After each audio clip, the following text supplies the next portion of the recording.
우리가 지난 시간에 란다우 시어리를 공부를 했었죠. 자, 오늘은 그 란다우 시어리를 좀 확장하는 이론을 공부를 할 텐데, 자, 어떤 식으로 확장하냐면 지난번에 이제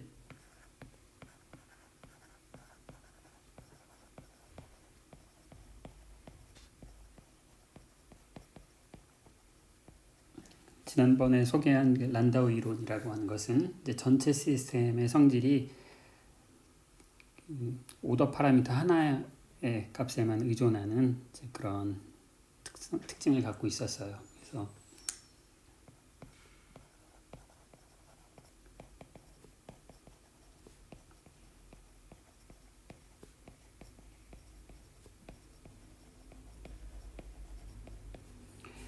자, 우리가 전체 시스템의 성질이 프리 에너지 덴서티에 의해서 주어질 텐데요. 프리 에너지 덴서티를 내가 이런 스크립트 L로 쓴다라고 하면 우리 현상론적으로 이 프리 에너지가 오더 파라미터 덴서티인 에타의 제곱, 그 다음에 4승항, 그리고 이제 유니폼 마그네틱 필드가 깔려 있다라고 하면은 빼기 H 에타 뭐 이렇게 주어지는 게 이제 란다우 프리 에너지였죠. 그래서 전체 시스템의 성질이 이 오더 파라미터 에타라고 하는 이 오더 파라미터에 의해서 주어지고, 실제 이제 평형에서의 오더 파라미터의 값은 이 란다우 프리 에너지를 최소화하는 그런 에타 값에서 프리 에너지가 구현이 되고, 그 에타 값을 이제 대입하는 게 바로 진짜 프리 에너지가 된다, 그런 말씀드렸는데, 그럼 이제 이 란다우 프리 에너지가 뭐냐, 이걸 좀 한번 곰곰이 생각을 해보고, 그 생각을 해본 그걸 확장을 해서 인호모지니어스, 그러니까 각 공간마다 오더 파라미터 값이 이제 달라질 수 있는 이제 그런 상황을 기술하는 이제 이론을 세우겠습니다. 자, 이 란다우 프리 에너지의 그 의미를 잘 알기 위해서는 이제 여러분 책에 나오는 3장의 엑서사이즈 세 번째 문제를 이제 풀어보시는 게 굉장히 도움이 되는데요. 자, 우리가 이제 숙제로 이 문제를 이제 풀어보라고 말씀을 드렸고, 만약에 동영상으로만 이걸 보시는 분들은 이 강의를 듣기 전에 3장의 이제 3번 문제를 미리 한번 풀어보시거나, 아니면은 이 수업을 듣고 나서 3-3장의 3번 문제를 한번 잘 풀어보도록 하세요. 자, 여기는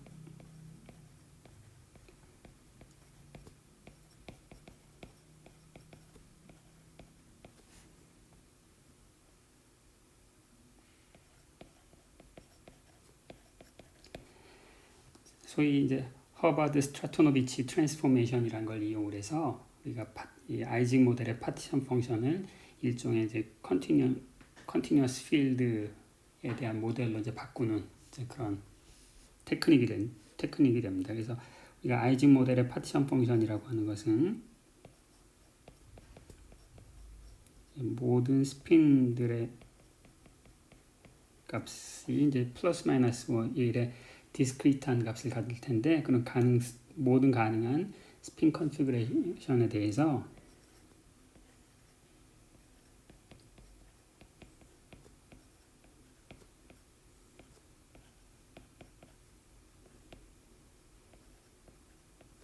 자, 이런 파티션 펑션을 이제 계산하면 이제 이게 그 시스템의 모든 연력학적인 성질을 다 이제 알려주는 거죠.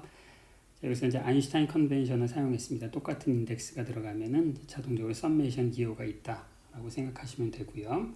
그리고 우리가 흔히 생각하는 이제 아이징 모델은 니어리스트 네이버 간의 상호작용만 있는 모델인데, 그걸 일반적으로 그냥 임의의 두 사이트에 있는 스핀이 JIJ라는 스트렝스를 갖고 상호작용한다, 뭐 이렇게 확정할 수 있겠죠. 그래서 니어리스트 네이버가 아닌 곳에서는 다 0이다, J 값이. 그러면 우리가 친숙하게 알고 있는 이제 니어리스트 네이버 인터랙션만 있는 아이징 모델이 될 거고요. 자, 제가 이제 허버드 스트라토노비치 트랜스포메이션을 지금 강의 시간에 말씀드릴 건 아니고요. 이건 여러분들이 직접 교과서를 찾아보면서 직접 계산을 해보셔야 됩니다. 자, 이걸 계산을 해보면 이 스핀에 대한 썸메이션을 다 할 수 있고요. 근데 그 대신 스핀 값이 아닌 스핀 이제 s라고 하는 플러스 마이너스 1을 갖는 그런 어떤 변수가 있었는데 그게 마이너스 인피니티서부터 플러스 인피니티의 값을 갖는 이런 연속적인 값을 갖는 어떤 이 디그리 오브 프리덤에 대한 모델로 바꿔 쓸 수가 있어요. 그래서 이제 이게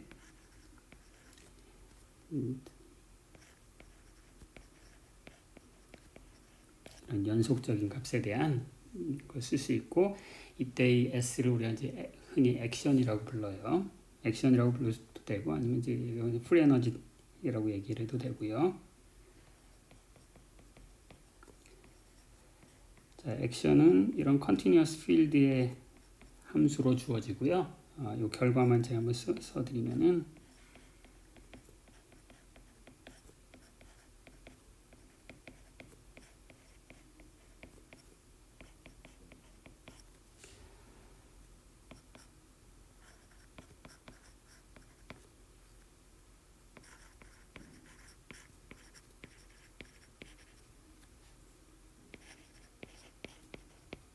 자, 이런 함수로 이 액션이 주어집니다. 자, 이때 J 인버스라고 하는 것은 JIJ가 두 개의 인덱스를 갖는 행렬이라고 생각할 수가 있겠죠. 그럼 이제 그 행렬을 이제 역행렬을 취하라 이거예요. 그 행렬 역행렬. 그리고 뭐 혹시 나중에 이제 보실 일이 있을지도 모르겠는데 이런 nearest neighbor 상호작용을 기술하는 그런 J에 대해서 그것에 이제 역행렬을 만들면 이것도 이제 행렬이 되겠죠. 이 행렬을 레티스 그린 펑션이라고 불러요. 이 1차원에서는 어떤 함수가 되고 2차원에서는 어떤 함수가 되고 일반적으로 D차원에서는 어떤 함수가 되고 이게 아주 재미있는 수학적인 성질이 있는데 정확히 J 인버스가 그렇다는 게 아니라 약간의 변환이 있는데 지금 굳이 그런 말씀을 드릴 필요는 없겠고 아무튼 이제 이렇게 주어집니다. 그래서 이거 여기까지 이제 exact한 트랜스포메이션이에요. 그럼 그 허버트 스트라토노치 하면 뭐가 좋으냐? 이제 이 아이징 스핀 베리어블로 생각하면 스핀과 스핀 사이에 상호작용이 있잖아요. 이제 이게 이런 쿼드레틱 텀 때문에 우리가 이런 썸메이션을 정확하게 계산하기가 어려운 거죠. 그래서 이건 굉장히 힘든 그런 수학적인 과정인데 이 S라고 하는 디스크리트 변수를 psi라는 이제 연속 변수를 도입해서 이런 허버트 스트라토노치 변환을 해주면 그 결과로서 이 스핀에 대한 썸메이션을 이제 정확하게 수행을 할 수가 있어요. 정확하게 수행할 수 있고 뭐 그렇다고 문제를 다 푸는 게 아니죠. 여전히 새로 도입된 이 변수에 대한 적분을 해야 되는데 이 적분 역시 이게 어널리틱하게 정확하게 이제 우리가 풀 수는 없고요. 자, 그럼에도 불구하고 이게 디스크리트한 변수가 아니라 연속적인 변수이기 때문에 우리가 이런 형태의 풀 에너지 파티션 펑션에 대해서는 이제 다양한 해석적인 근사 방법이라던가 여러 가지 우리가 풀 수 있는 이제 노력을 해볼 수 있다 이거예요. 여전히 어렵긴 하지만요. 자, 여기까지 이제 이그젝트한 허버트 스트라토노치 트랜스포메이션인데 우리가 저 적분을 할 수가 없을 거 아니에요. 그래서 여기서부터 이제 근사를 한번 도입을 해봅시다. 민필드 우리가 여태까지 많이 공부해왔던 민필드 어프록시메이션이라고 하는 것을 생각해 볼 수가 있는데 이 허버트 스트라토노치에서는 민필드가 어떤 게 민필드냐면 원래는 이 모든 psi에 대한 적분을 다 해야 되는데 그렇게 하지 말고요. 그냥 저 적분값이 최대가 되는 그런 이 필드의 컨피규레이션이 있겠죠. 그것을 내가 psi 바라고 부를게요. 원래 다 더해야 되는데 그 중에 도미넌트한 그 항만 하나 골라내겠다는 거예요. 골라내겠다. 그 이제 이런 일종의 이제 제로스 오더 어프록시메이션인데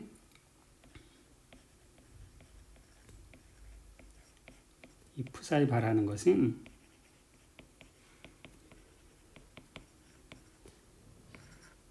요 액션을 미니마이즈하는 그런 좀 컨피그레이션을 내가 이제 푸사이 bar하고 썼습니다. 그럼 이제 이 푸사이 bar을 구하고 싶으면 어떻게 하면 되겠습니까? 저 액션을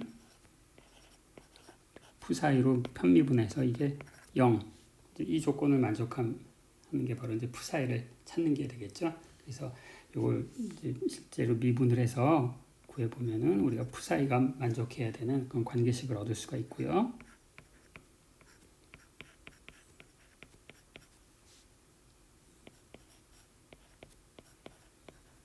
자, 이제 여기서 제가 썸메이션을 그냥 한번 익스플리시트하게 이제 써드렸고요.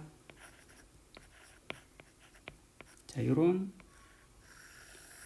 셀프 컨시스턴트 이퀘이션을 만족하는 그 푸사이를 찾으면 그것을 S에다 대입하면 이제 민필드 파티션 펑션으로 이제 민필드 프리 에너지가 나오는 거예요. 그래서 이제 이것으로부터 내가 근사적인 민필드 프리 에너지를 계산하고 싶다. 그러면 파티션 펑션 로그를 취해서 마이너스 KBT를 곱하면 되잖아요. 그래서 앞에 이 Z0라고 하는 이제 어떤 컨스탄트 텀이 있는데 그냥 F0라고 쓸 거고요. 더하기 S 그 액션에다가 좀 전에 말씀드렸던 그런 이제 셀프 컨시스턴트 이퀘이션을 만족하는 푸사이를 대입한 게 이제 민필드 이제 프리 에너지가 되겠습니다. 이게 민필드라고 얘기를 했는데 그러면 우리가 기존에 알고 있던 민필드 이론이랑 이제 비교를 해봐야 될 텐데 우리가 기존에 알고 있던 민필드에서는 오더 파라미터에 대한 를 이용해서 이제 프리 에너지를 썼잖아요. 여기 푸사이라는 게 도입되는데 도대체 푸사이가 무엇인지 그 의미를 한번 알아봐야겠네요. 자,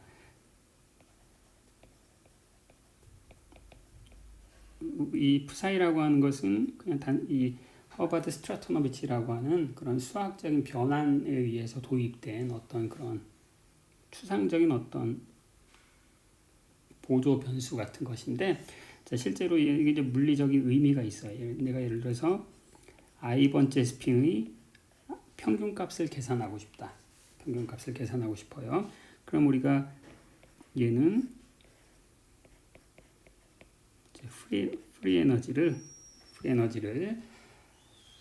i번째 스핀에 걸리는 마그네틱 필드로 편미분하면은 그게 이 평균 마그네티제이션이죠. 근데 이제 민필드에서 우리가 계산할 수 있는 게 민필드밖에 없으니까 조금 전에 계산해 놓은 여기 이제 민필드 프리 에너지가 있잖아요. 얘를 내가 HI로 편미분하면 여러분 금방 이제 확인하실 수가 있는데 약간 좀 미묘한 그런 점이 있지만 그건 여러분들이 한번 엑서사이즈 문제를 풀어보시면서 다 한번 해보십시오.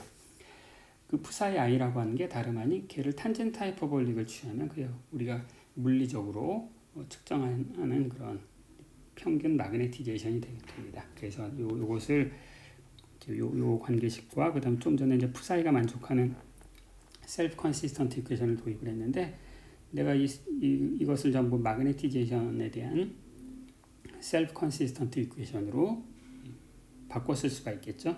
그 바꿔 쓰는 방법은 내가 h를 이쪽으로 이항을 시키고요.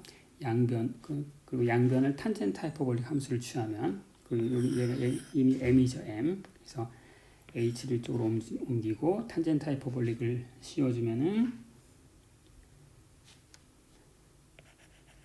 mi는 탄젠트 하이퍼볼릭 베타 hi 더하기 j 이런 관계식을 우리가 얻습니다. 이게 근데 뭐예요? 이게 다름 아닌 우리가 민필드 이론에서의 오더 파라미터의 셀프 컨시스턴트 이퀘이션이었죠. 자, 거기에서는 jij가 이제 nearest neighbor에서만 있는 거니까 그거랑 금방 같아진다는 걸 이제 확인할 수가 있습니다. 그럼 이제 이 m이라고 하는 것이 오더 파라미터구나. 그러면 내가 여기 나오는 모든 프리 에너지를 계산했을 때, 이 프리 에너지 계산했을 때 모든 이제 푸사이를 m으로 다 바꿔 써볼 수가 있겠죠. 자, 여기 액션이 여기 있어요. 여기 액션이 있어. 그러면은 뭐 예를 들어서 지금 얘는 요거로 바꿔 쓸 수가 있고요. 근데 얘가 마그네티제이션이잖아. 그렇죠? 그러니까 이거는 J 곱하기 마그네티제이션. 그럼 이 J 인버스 J 역행리라서 사라지고, 그래서 이걸 조금 정리를 해보면은 이 민필드 프리에너지를 이제 마그네티제이션의 조합으로 다 쓸 수 있고요. 민필드 S라고 써도 되고, 이제 프리에너지라고 써도 되고, 프리에너지를 쓰는 게 더 낫겠네요.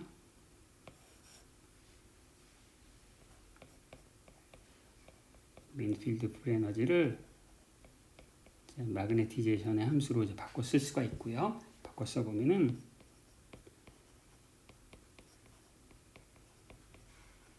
이런 항이 있고, 이건 요 항은 아까 좀 전에 설명을 드렸고요. 그 다음 코사인 하이퍼볼릭 함수가 나오는데, 코사인 하이퍼볼릭 함수는 하이퍼볼릭 함수에 이제 그걸 이용하면 쟤를 이제 탄젠트 하이퍼볼릭으로 바꿔 쓸 수가 있기 때문에 그걸 이제 이용을 하면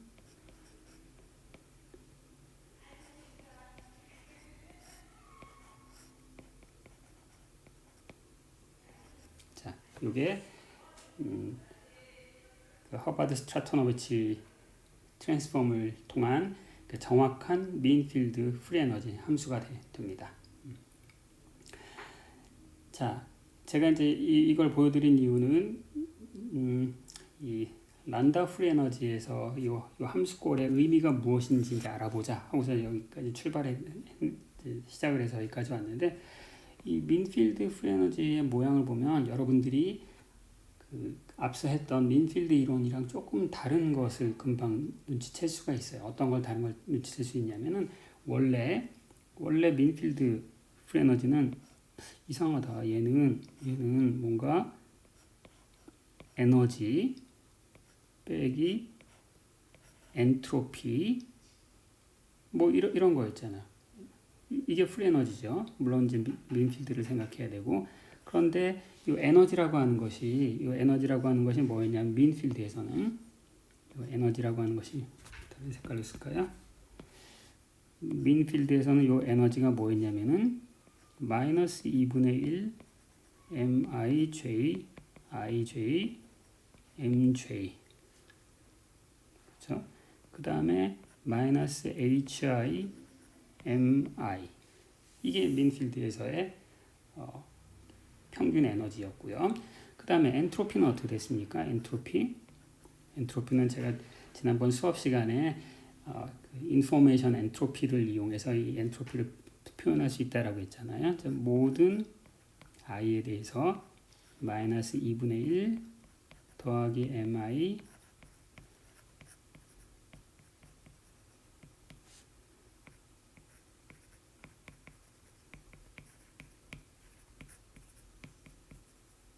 자, 요게 물론 이제 볼트만 상수. 자, 요게 이제 엔트로피였습니다. 이게 우리가 알고 있는 민필드에서의 그 프리에너지인데, 이 모양과 이 모양을 한번 보십시오. 이게 이렇게 써지나? 여기 보면 여기 H 필드가 하나도 없네. H 필드가 어디 있지? 이게 어디 갔지?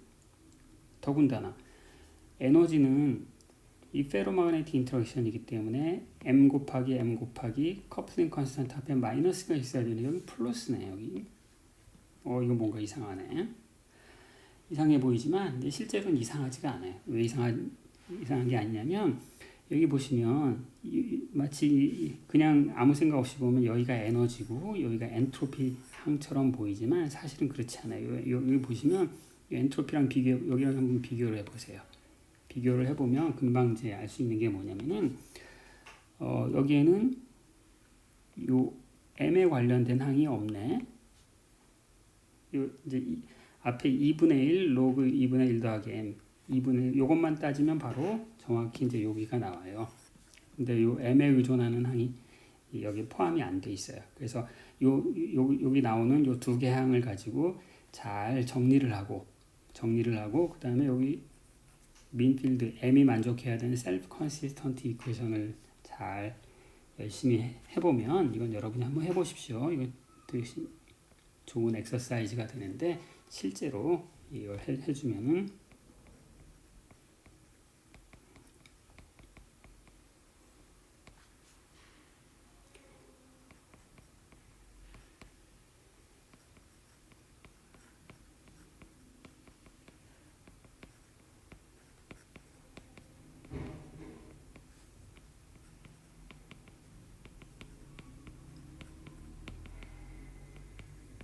여기에 빼기 hi mi가 되는 것을 이제 금방 확인하실 수 있어요.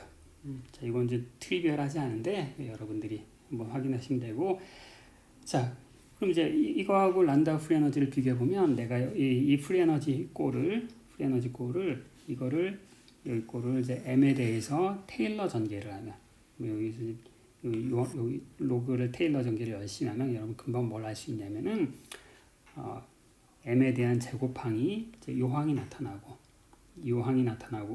그 다음에 여기에 보면 이제 m 제곱항의 개수가 음수인데 이 엔트로피 항에서는 이제 양수의 컨트리뷰션이 나와서 이제 부호가 바뀔 수 있는 이런 항이 나온다는 걸 알 수 있고, 이건 여러분 이미 민스필드에서 했던 거예요.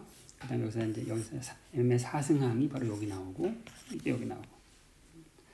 그래서 우리가 란다우 프리 에너지를 쓸 때는 아주 나이브하게 현상론적으로 썼지만 그게 우리가 조금 더 리거러스하게 생각을 해보면은 민필드 레벨에서의 프리 에너지가 저렇게 쓰여지는구나 라는 것을 이제 볼 수 있는 거죠.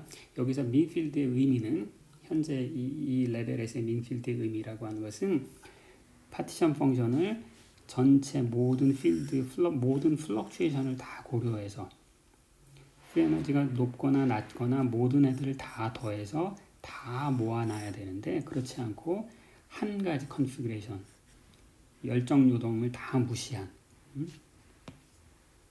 여기 이제 민필드 이게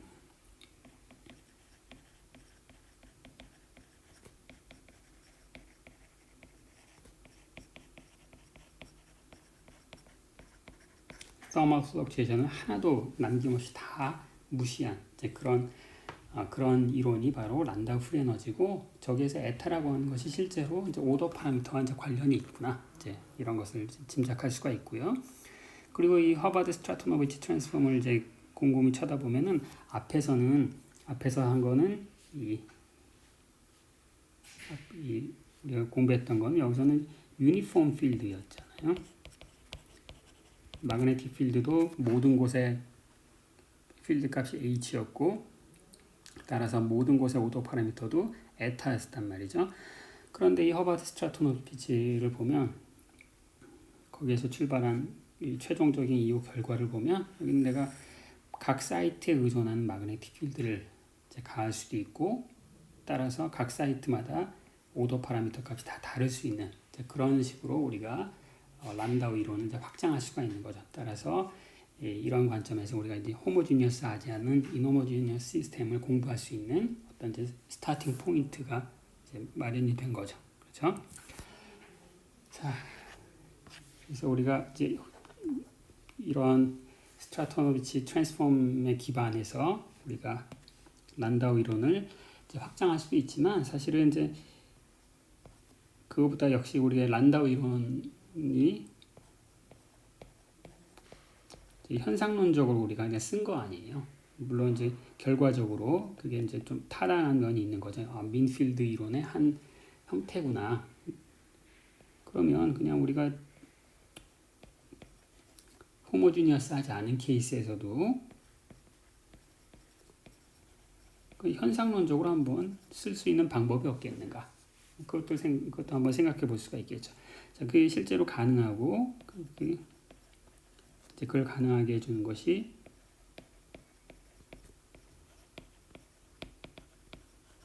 코스 그레이닝이라고 하는 단계를 거치면 이제 그게 이제 가능해요. 자, 이 코스 그레이닝이라는 건데 수학적으로 잘 정의가 될 수도 있지만 이제 현상론적으로 그 아이디어만 제가 설명을 드리려고 해요. 자, 이건 뭐냐?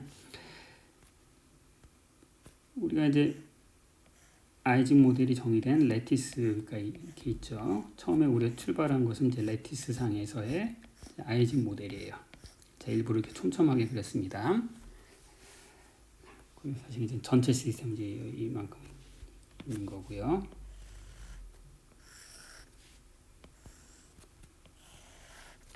그다음에 이제 이 레티스 컨스탄트가 내가 A0라고 부를게요. 레티스 컨스탄트 한 칸 간의 거리 뭐 1옹스트롱 아니 10옹스트롱 뭐 이제 이렇게 되겠죠. 그렇죠? 자, 코어스 그레이닝이라고 하는 거는 뭐냐면은 우리가 이 스핀들이 서로 상호작용을 하고 있으니까 아주 가까이 있는 스핀들은 대체로 같은 방향을 향하고 있으려는 이제 성향이 굉장히 강하겠죠. 멀리 있는 애는 우리가 알 수가 없으니까 뭐 다른 방향을 향하고 있을 확률이 더 클 거니까. 그래서 사실은 이제 이 스핀의 행동을 기술할 때 모든 레티스 단위에서 이제 기술을 한다기보다도 우리가 어떤 그룹으로 묶음을 통해서 스핀들의 행동을 기술할 수가 있겠죠. 왜냐하면은 가까이 있는 스핀들의 컨피그레이션들은 그냥 거의 항상 비슷할 거기 때문에 그럼 뭐 비슷하게 행동하는데 굳이 따로따로 기술할 필요가 없겠네요. 그래서 일종의 셀을 도입하는 거야. 셀이라고 얘기해도 되고 아니면 이제 블록이라고 얘기해도 되고요. 나중을 위해서 이제 블록이라고 한번 얘기해 봅시다. 블록. 이제 블록의 사이즈가 필요하겠네요. 내가 이 블록의 사이즈는 내가 A라고 할게. 스핀 A0라는 레티스 컨스탄트를 갖는 그런 스핀을 생각하지 않고 A라고 하는 사이즈를 갖는 그런 블록 단위로 한번 생각을 해볼게요.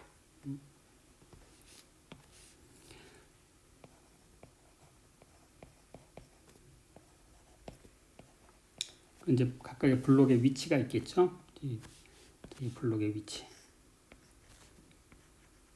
블록의 위치는 어떻게 될 거냐면은 이제 새로운 레티스 컨스탄트가 이렇게 있고요. 레티스 컨스탄트 이제 정수배가 되겠네요. 그래서 이제 n 알파라고 하는 것은 자, 이 전체 시스템이 이제 블록이 L개가 들어간다라고 생각하면은 얘는 마이너스 2분의 L 더하기 1에서부터 땡땡땡땡해서 2분의 L에서 L개의 X좌표, Y좌표 일반적으로 D차원이다. 그럼 이제 D번째 축의 좌표가 이렇게 딱 정해지겠네요. 그렇죠? 자, 그러면 이 블록을 도입하면 그 다음에 우리가 뭘 정의할 수가 있냐면은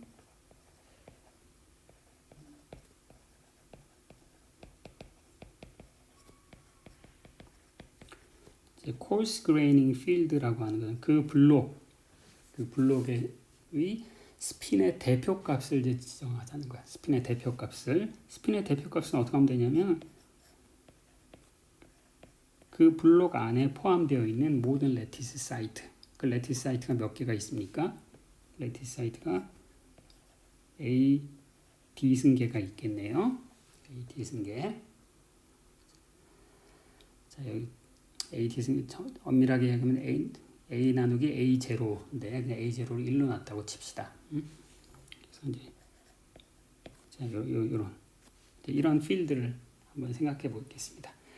그럼 이제 얘는 스핀이라고 하는 것은 1, 마이너스 1 이런 이제 디스크리트한 값을 갖겠지만 얘는 이제 컨티뉴어스한 값을 갖겠죠. 여러 개의 스핀 값들을 이제 다 더해서 평균을 내고 있으니까. 그리고 얘는 아마도 스무드 할 거예요. 스무드. 평균을 냈으니까. 물론 이제 이런 좋은 성질을 갖기 위해서는 내가 이 블록의 사이즈를 어떻게 잡느냐에 의존을 하는데 일단 레티스 컨스탄트보다는 굉장히 커야 되겠죠. 그래야 한 블록에 여러 개의 스핀이 포함되니까 이제 평균이 제대로 나아지겠죠. 그리고 근데 이제 블록을 너무 크게 잡으면 안 돼. 블록을 너무 크게 잡으면 어떤 일이 벌어지냐면 제가 이제 블록을 도입한 게 뭐냐면 요 블록 안에 있는 애들은 스핀 값들이 비교적 같은 방향을 향하고 있을 확률이 높게 그렇게 블록을 잡아야 된다라고 했잖아요. 그러니까 거리를 너무 키우면 아무 상관없는 스핀들이 다 들어오니까 그래서 되도록이면 같이 행동하는 같이 행동하는 그런 어떤 스핀들의 그룹이 있을 텐데 그 그룹의 사이즈를 우리가 뭐라고 부르냐면은 이것을 우리가 뭐라고 부르냐면 코릴레이션 랭스라고 불러요.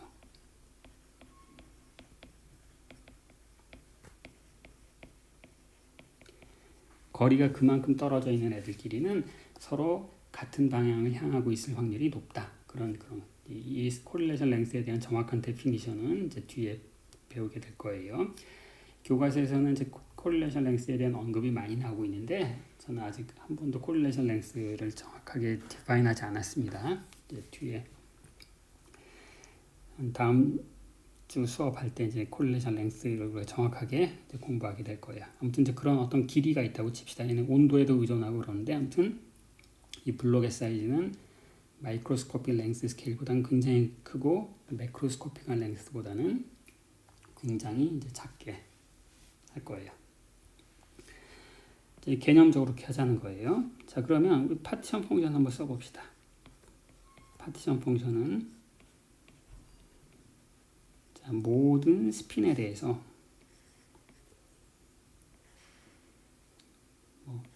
해밀토니안이라고 쓸 거예요.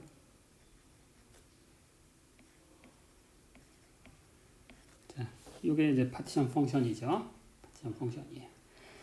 자, 그럼 파티션 펑션인데 내가 이제 여기다가 어떤 수학적인 조작을 한번 할 거예요. 어떤 조작을 할 거냐면은 내가 여기다가 그냥 1을 그냥 엄청나게 많은 개수의 1, 숫자 1을 곱할 거예요. 숫자 1을 어떻게 곱할 거냐면은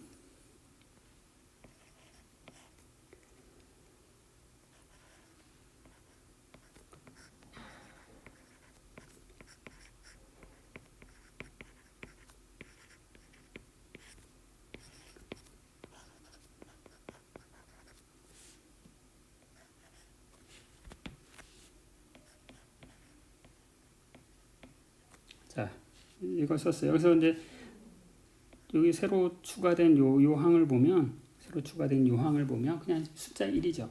디락 델타 펑션이 있는데 디락 델타 펑션을 다 적분하면 항상 1이잖아요. 이거 아무 그냥 항등식이에요. 항등식. 자, 근데 이 항등식인데 자, 여기 이제 새로 도입한 적분이 있고 여기 이제 덧셈이 있단 말이죠. 자, 이 적분과 덧셈의 순서를 한번 바꿔 볼게요. 덧셈과 적분의 순서를 한번 이제 바꿔보면 모든 셀에서의 어떤 실수값을 갖는 어떤 변수가 이렇게 있고요. 그러면 이제 내가 해야 되는 건 뭐냐면은 괄호를 여길 친 다음에 요 괄호에 대해서 요 스핀들을 다 더해야 되는 거죠. 그럼 얘는 뭐냐면은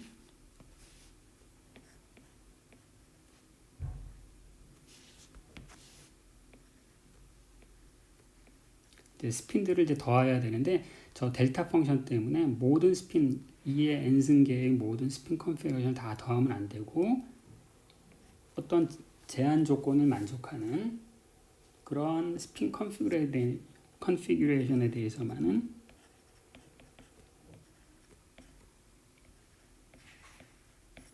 더해야 돼요. 자, 이런 것을 뭐라고 부르냐면은 partial trace라고 불러요. 자, 스핀 컨피그레이션이 있는데 그 스핀 컨피그레이션을 다 더하지 말고 어떤 제한 조건을 만족하는 그런 제한된 스핀 컨피그레이션에 대해서만 더한다. 그 제한 조건이란 게 뭐냐? 제한 조건이라는 게 뭐냐면 스핀 컨피그레이션이 내가 관심 있는 이런 에타 즉 코arse grained 된 이런 필드에 컨시스턴트한 그런 애들만 다 더한다. 그럼 뭐 사실 이거는 요 partial trace는 이제 정확하게 우리가 그걸 수행할 수는 없죠. 아무튼 그 계산이 만약에 가능하다라고 하면 그 계산 결과가 있겠죠.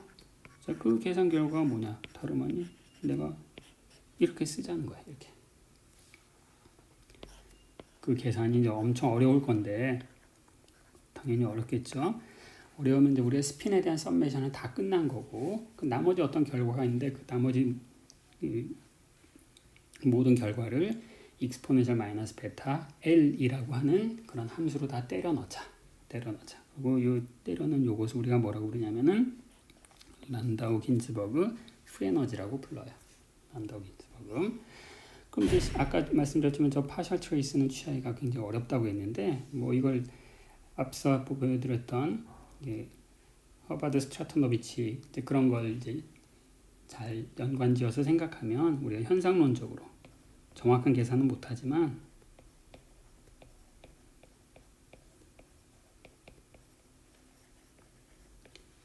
제가 이렇게 생겼겠구나. 코스 그레인드 된 그런 스핀 값들이 딱 정해지면 얘는 모든 셀에서 그 셀, 한 셀, 요 한 셀 안에서의 란덤, 요 셀 안에서는 이 오더 파라미터가 유니폼하니까 그럼 우리가 앞서 했던 그 란다우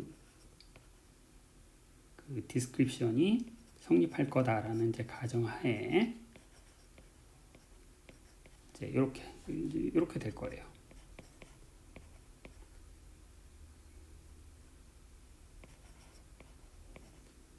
이렇게 쓸 수 있겠죠. 그렇죠? 이게 요 한 셀의 프리 에너지, 그 각각 셀들의 프리 에너지를 다 더하라. 근데 거기에 덧붙여서 자, 여기 요 셀에서는 마그네티제이션의 값이 어떤 에타 값이었고 여기서는 다른 에타 값이었고 그럼 만약에 서로 다른 오더 파라미터를 갖고 있는 그런 두 영역이 접하고 있다. 그러면 반드시 여기에서 이제 도메인 월이 생기겠죠. 도메인 월이 생길 테니까 그 도메인 월 때문에 생겨나는 즉 오더 파라미터가 균일하지 않을 때 생겨나는 프리 에너지 코스트가 있을 거라고요. 그 코스트를 또 추가적으로 우리가 역시 현상론적으로 이렇게 적으면 될 것 같아요. 여기는 모든 셀에 대해서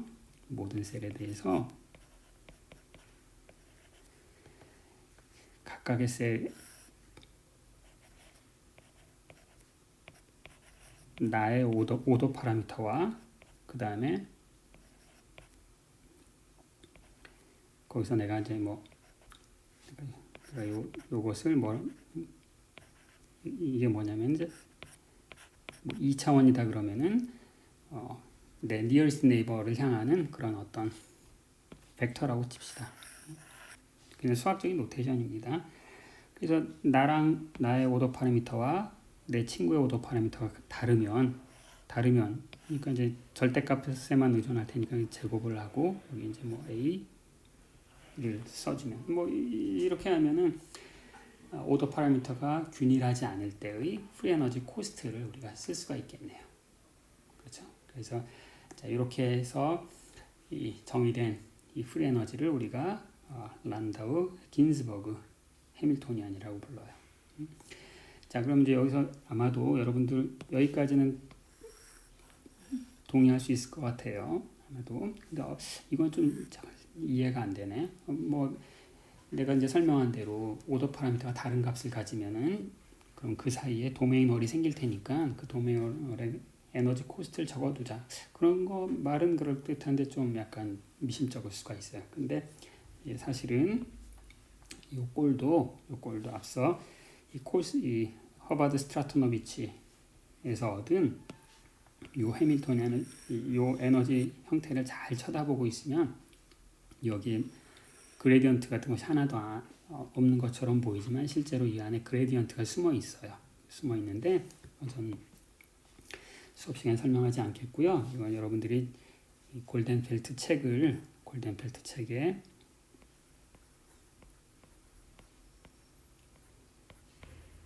5-115 수식 요 파트를 보면 이 항이 어떻게 해서 구현되는가 그리고 저 감마라고 하는 것은 이제 마이크로스코픽하게 어떻게 원래 아이징 모델의 파라미터와 이제 어떻게 연관이 되겠는가에 대한 설명이 나오니까 그걸 한번 좀 찾아보십시오. 자, 그러면 여기서 이제 모든 파라미터 여기 A, B, 이 감마 여기 그다음에 이 A 이런 것 전부 다 이제 현상론. 아이고 여기 똑같은 a가 있어서 헷갈릴 수가 있겠네요. 요 a는 이제 레티스 컨스탄트예요. 레티스 컨스탄트가 혼동하지 마시고, 자, 이런 애들은 전부 다 현상론적인 파라미터다. 그렇게 생각을 하십시오. 뭐 커플링 컨스탄트가 J일 때 A 값은 얼마, B 값은 얼마, 뭐 감마 값은 얼마, 뭐 이런 걸 정한다라고 생각하지 마시고, 그냥 우리가 마이크로스코픽하게는 알 수 없는 어떤 현상론적인 그런 파라미터다. 그 정도로 생각하시고, 우리가 이런 해밀토니안을 혹은 프리 에너지를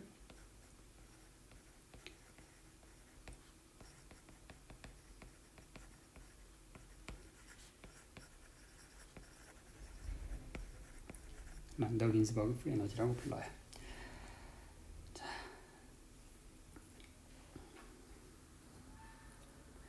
잠깐 휴식을 취하고 수업을 계속 이어나가겠습니다.